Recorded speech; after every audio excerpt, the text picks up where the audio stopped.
Hello everyone and welcome back to Ejector Productions. Today I will be ranking my top 5 family coasters. So for family coasters, before we get into the intro, the criteria for it is it must be below one of these standards. Below 100 feet, has a top speed less than 50 miles an hour. If one of those are checked, then I would consider it a family coaster. But Apocalypse excluded, because I'm pretty sure that might be 95 feet.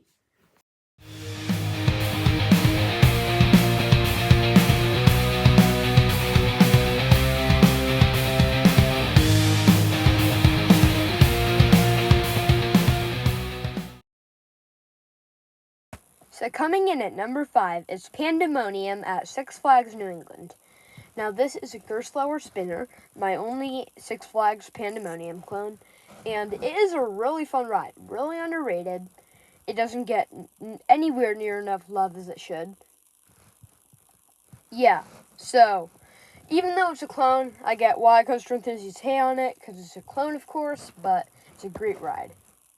Like Coaster Enthusiasts, why don't you hate on the RMC Raptor prototype clones? They're clones.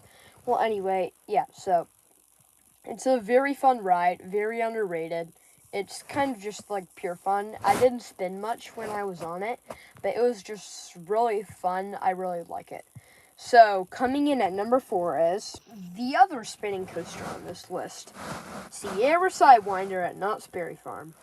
So this is an extremely fun coaster, kind of the same qualities as Pandemonium, except it's a bit of a longer ride, doesn't have any mid-course brake runs. Like Pandemonium is 5, it's a longer train, so it's more whippy, and it spins a little more. So yeah, it's an awesome ride. I really enjoy it, and it's just great. Yeah, so like, you go through the stuff, it gives you good laterals as you're spinning around too. Yeah, so that's all I have to say about Sierra Sidewinder. Coming in at number 3 is the New Revolution Classic. I don't know what that name is. Like, new and classic are the opposites, so I don't know what that name is. Well, anyway, it's still a really fun family coaster, kind of forceless, but that's to be expected for all family coasters. One of the few family coasters out there that has an inversion besides stuff like Cheetah Hunt and Super Duper Looper at Hershey Park. So yeah, honestly, a really fun ride. I really like the loop. It's a tiny bit intense. The tunnel is just trimmed to death, and then it zaps it of all its speed for the second half of the ride. I'm not a fan of that. It was my first inverting coaster, and the world's first modern looping coaster. So yeah, it's very historic, very fun, overall very fun ride. So coming in at number 2 is Wildcat at Lake Compounce. You may be thinking that's such a terrible ride, but it's great. I mean, like, it's really fun, very, like, smooth after the Gravity Grip retrack. I heard that the GCI retrack really killed it. I heard that it was terrible, and they considered RMCing it. But now that that Gravity Grip retracked it, I don't think they want to work with RMC for whatever the Hershey doesn't yet.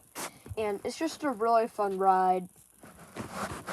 Kind of a long duration, kind of slows down a lot in the final few hills of the ride.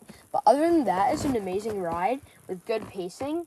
I like how the stuff at the top, like when it does the turnaround at a slow speed, that isn't just like flat. It's actually pretty interesting. And the little turns with the Gravity Group track on it remind me of a GCI Twister. So yeah, it's a really cool ride. And coming in at number 1 is... But before we get into the number 1, what type of countdown video would this be if it didn't have an honorable mention? So the one honorable mention for today is Arctic Rescue at SeaWorld San Diego. So this is a really fun intimate straddle. The reason it didn't beat Pandemonium is because I just kind of found it really underwhelming. It got hyped up by everyone, even the coaster enthusiasts to some extent.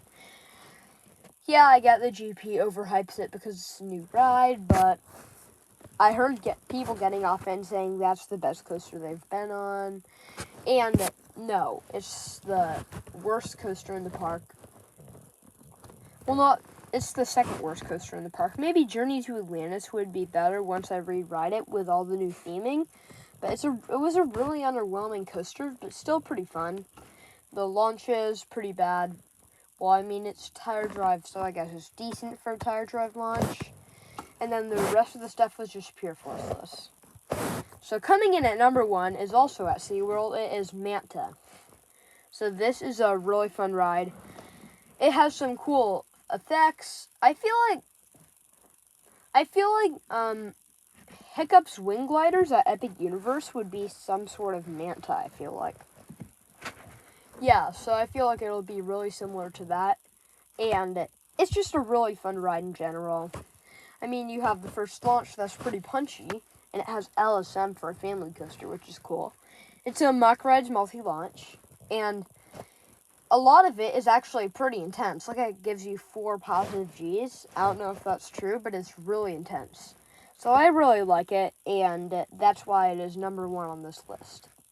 Anyway, thank you so much for watching, and I hope you have a good day. And if you enjoyed the video, please consider liking and subscribing. Bye. See you in the next video.